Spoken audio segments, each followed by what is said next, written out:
In 2007, Barack Obama exploded onto the political scene. Hope and change. If you remember, Hillary Clinton was the favorite to win in that election originally. And even among the black community, we didn't necessarily believe that Obama could win because, if I'm being honest, we didn't believe that whites would vote for a black candidate. We were right and we were wrong. Interestingly enough, somebody told Obama one time, nobody would vote for a black candidate, but they will vote for a candidate who just so happens to be black. There's a subtle distinction there, but the distinction nonetheless.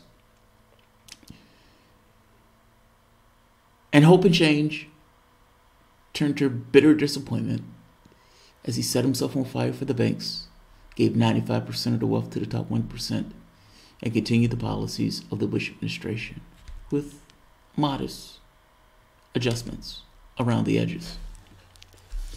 An argument can be made about Obamacare, and I've made the argument that Obamacare was a change in the consciousness of the public itself, but technically it was a giveaway, a financial giveaway of the healthcare to the health insurance industry.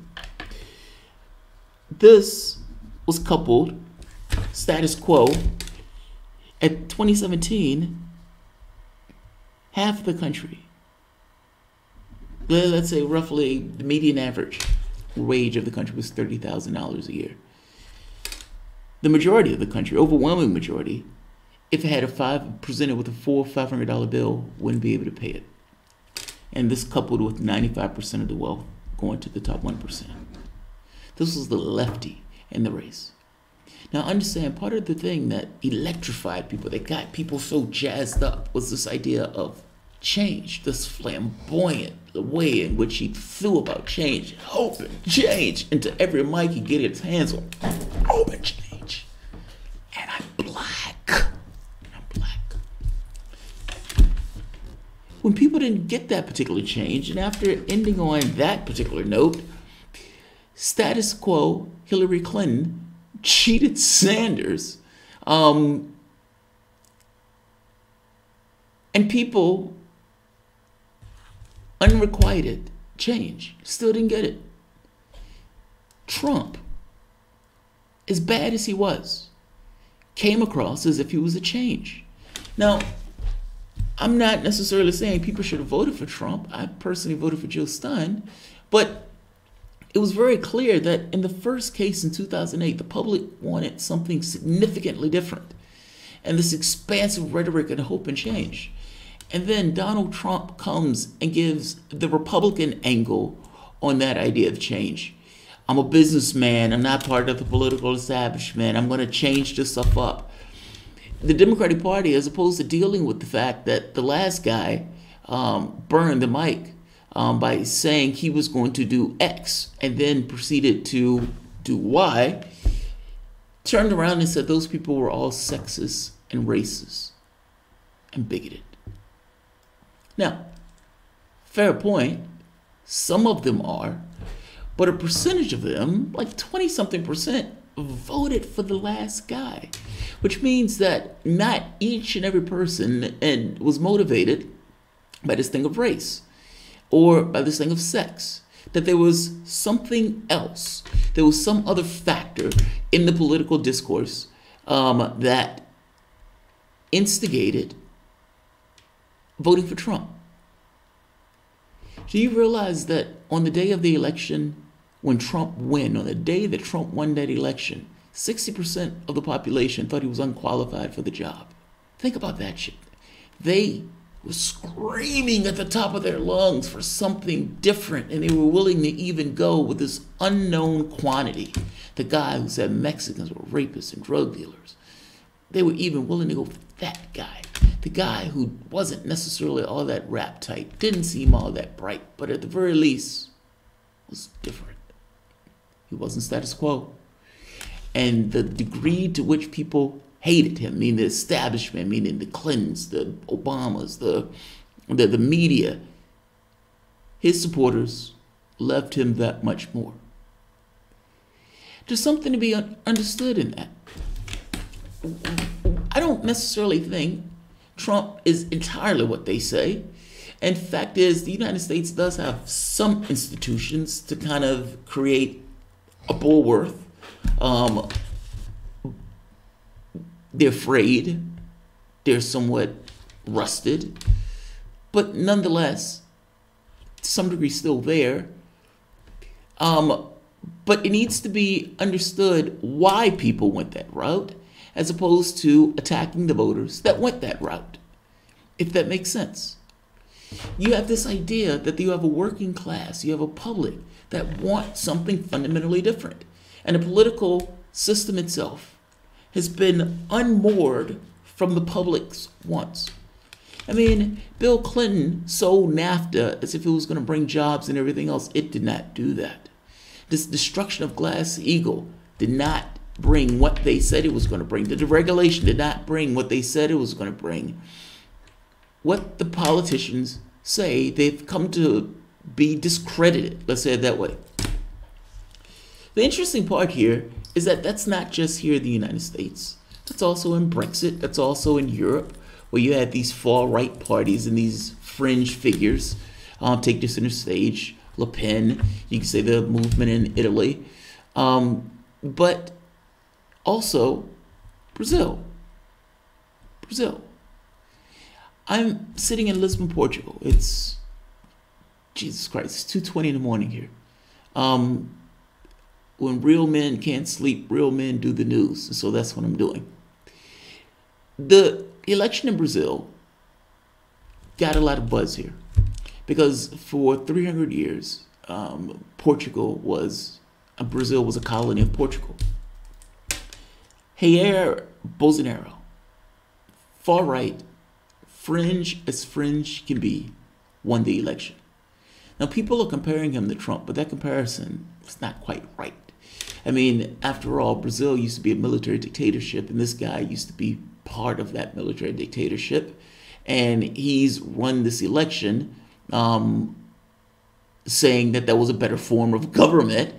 And it is anybody's guess what the guy would do. And the thing is, when somebody tells me something, I tend to believe it, particularly in the political space. When Hillary Clinton said she was going to put a no-fly zone in Syria, I believed her, even though some of her supporters were like, oh, she's not going to do that. Same thing with Donald Trump. Oh, he's not going to do that to immigrants. Why do you believe that?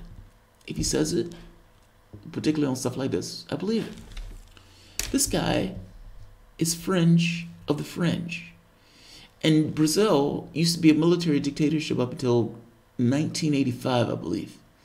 So it's not like they have systems and institutions in place to protect it, as in something that may be in the United States. Take a look at this. Damn, I messed up.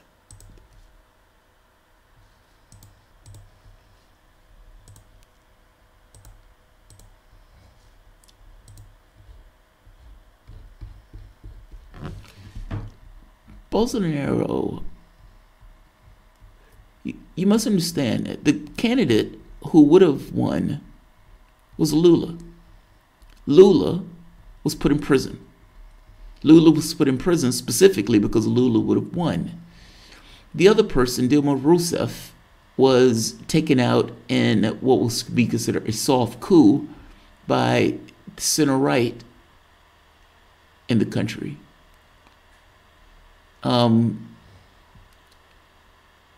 Right here. So this is the gentleman.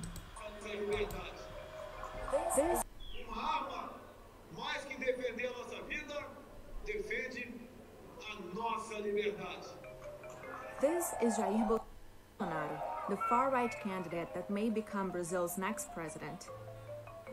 He's been compared to President Trump and Filipino President Rodrigo Duterte for his highly controversial statements, including his embrace of the military dictatorship that ruled Brazil for 20 years. Eu sou favorável à tortura, tu sabe disso. Através do voto, você não vai mudar nada nesse país. Tá? Nada, absolutamente nada. Você só vai mudar, infelizmente, quando um dia nós partimos para uma guerra civil aqui dentro. E fazendo um trabalho que o regime militar não fez. Matamos 30 mil. Bolsonaro is a retired military captain who has been in Congress since 1991. He's been in the French far-right for most of his political career, making headlines more for his outrageous statements than for any political achievements. In one infamous episode in 2003, he had an argument with a fellow congresswoman who accused him of promoting violence. Olha, jamais eu tô pra você que você não merece. Olha, eu espero que não. Eu te dou outra. Lá te dou outra. Lá te dou outra. Lá te dou outra. Over the years, he's had a long list of other divisive remarks. Agora gostar de homossexual, vai lá, ninguém gosta, ok? Ninguém gosta, a gente suporta. Last year, as he was toying with a presidential run, he managed to take aim at several groups in one statement alone. Se eu chegar lá, não vai ter dinheiro pra ONG. Esses inúteis vão ter que trabalhar. Não vai ter centímetro demarcado para reserva indígena para quilombola. Despite the incendiary comments, Bolsonaro's popularity has grown in recent years. He's vowed to crack down on crime, a message that is resonating with many Brazilians. Bolsonaro wants to make it easier to own guns, and has said he'd give police permission to kill suspects.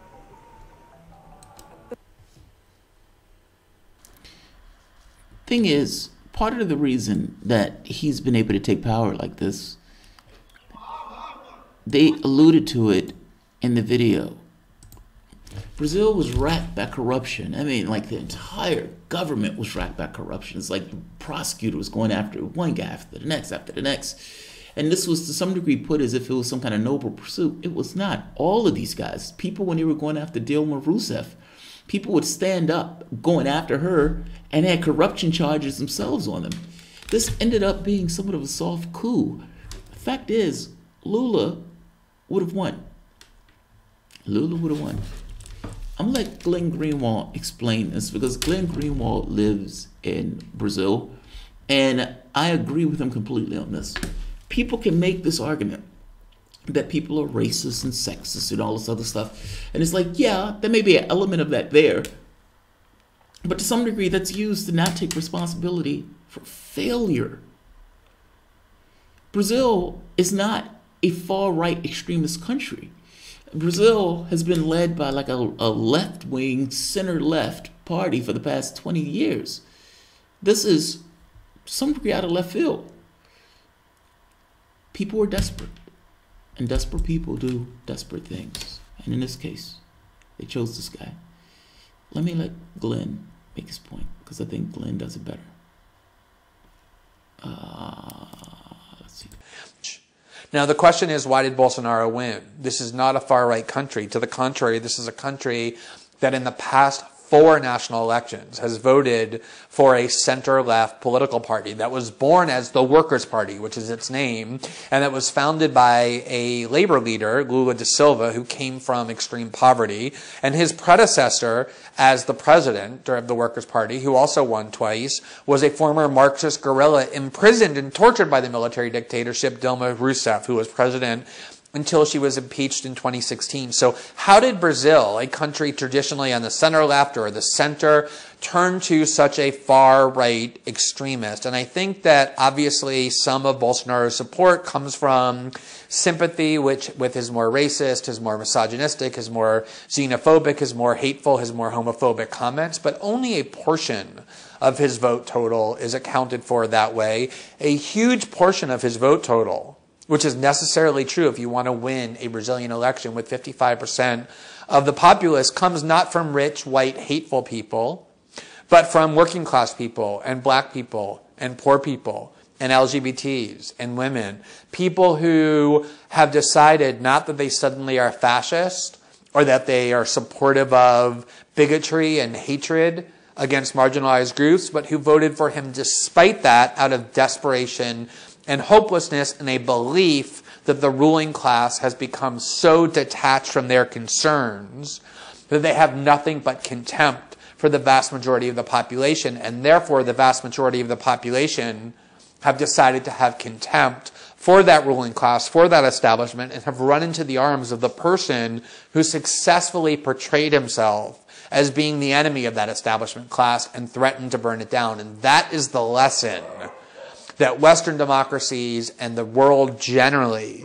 needs to take from Brazil, which is that when the establishment class fails a huge portion of the population for enough time and to enough of an extent, sooner or later, they will decide that it is the ruling class that is their enemy, and they will run into the arms of anybody who they perceive as being its enemy and who is threatening to tear it down. Is he not right? Is that not descriptive of the reality that we're seeing? Whether we're talking about Brexit, whether we're talking about the United States, whether we're talking about the rise of Le Pen, whether we want to talk about what's taking place in Italy. There are other countries to add to this list that I can't think of that are in Europe, but that's an accurate description of reality. I saw, and I'll end it on this one, I saw a conversation between Ted Cruz during the presidential debates. And Ted Cruz was arguing with the crowd. And, you know, they do this for optics. People, you know, it's like, this is me fighting against hordes, and, you know, have the camera on me, and I have my plastic face looking at that type of stuff. But it was illustrative of the electorate, not just on the Democratic side, on the Republican side, where these guys were screaming at Ted Cruz, essentially telling him, we don't trust you, we trust Trump.